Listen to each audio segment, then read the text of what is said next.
Parfois, on croit à profiter de la vie, alors qu'en réalité, c'est la vie qui nous échappe, doucement, sans qu'on s'en rende compte.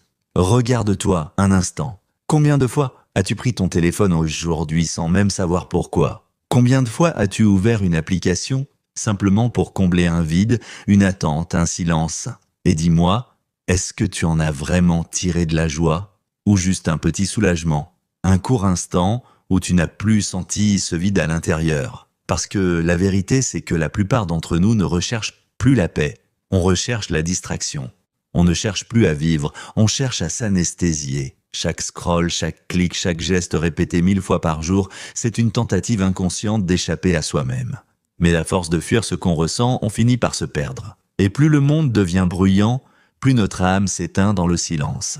Qui, aujourd'hui, prend encore le temps de savourer un moment, de regarder un coucher de soleil sans sortir son téléphone, de manger lentement, de marcher sans but, de respirer profondément sans chercher à remplir le vide? Tu vois, on a confondu le plaisir avec la paix. Et c'est peut-être là la plus grande illusion de notre époque. Le plaisir, c'est ce qu'on nous a appris à poursuivre. Depuis toujours, on nous répète qu'il faut profiter, consommer, se faire plaisir, s'amuser. Mais personne ne nous apprend à être en paix. Personne ne nous apprend à rester dans le silence. Personne ne nous apprend à accueillir l'ennui, l'attente, la lenteur. Et pourtant, c'est là que la vraie vie commence. Regarde autour de toi. On vit dans un monde où tout est à portée de main, la nourriture, la musique, l'amour, la distraction, tout. Et pourtant, plus on y a accès, plus on se sent vide.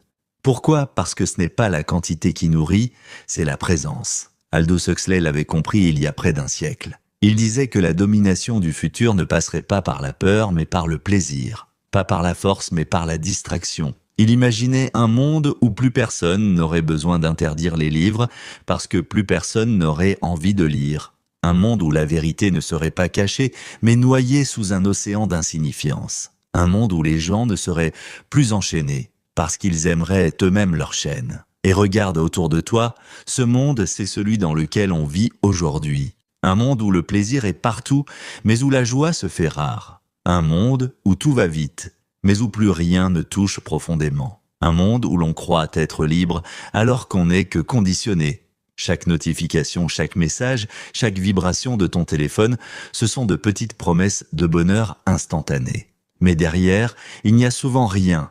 Juste une nouvelle dose de vide enrobée de couleurs et de sons. Et toi, tu crois choisir. Tu crois décider ce que tu regardes, ce que tu manges, ce que tu veux. Mais dis-moi franchement, est-ce encore toi qui choisis, ou bien c'est le système qui a choisi à ta place?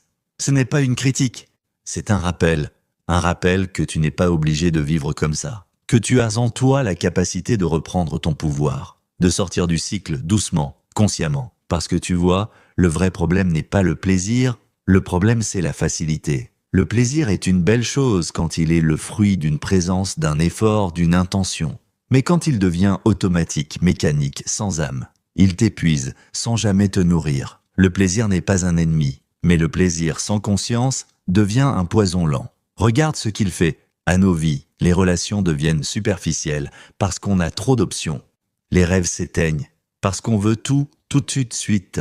L'amour se perd parce qu'on n'en a plus la patience de construire. Le monde moderne nous a appris à tout remplacer dès que quelque chose devient inconfortable. Mais ce qu'on fuit encore et encore, c'est la seule chose qui pourrait vraiment nous guérir la profondeur. Car la vérité, c'est que tout ce qui a de la valeur demande du temps. L'amour demande du temps. La paix demande du temps. La transformation intérieure demande du temps. Mais on ne sait plus attendre.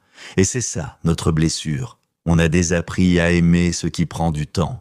Et c'est là que commence la guérison quand tu acceptes de ralentir, de ressentir, de ne plus chercher à remplir chaque silence. Tu veux savoir pourquoi tu te sens parfois perdu, déconnecté, fatigué sans raison, parce que ton âme a soif.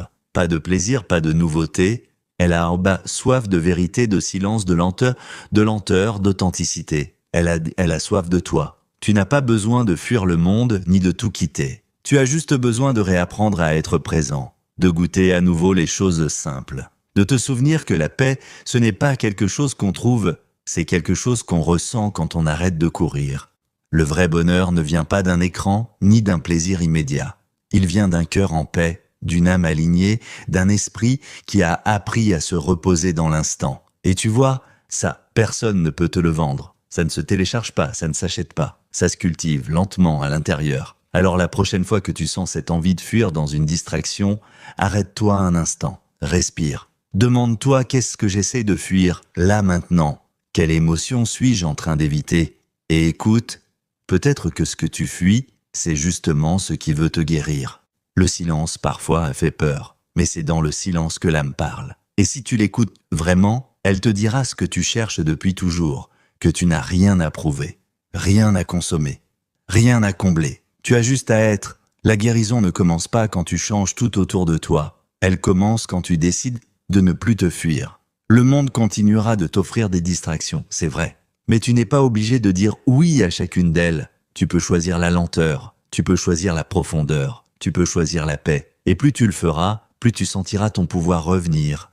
Tu redeviendras le créateur de ta vie, au lieu d'en être le consommateur.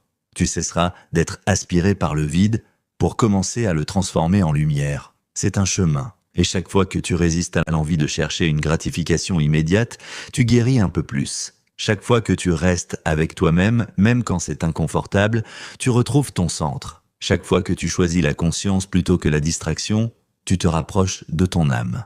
Et un jour, tu te réveilleras et tu verras que quelque chose a changé. Tu ne seras plus esclave de tes envies.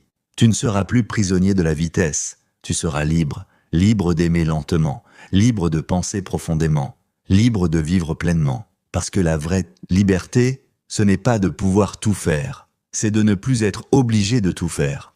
Alors, la question n'est plus comment me libérer du système, mais plutôt comment me libérer de ma propre dépendance au plaisir. Commence simplement par un instant de silence, par une respiration consciente, par un moment où tu refuses de céder à la tentation du tout de suite. Et rappelle-toi, ce n'est pas le plaisir qu'il faut fuir, c'est l'oubli de soi.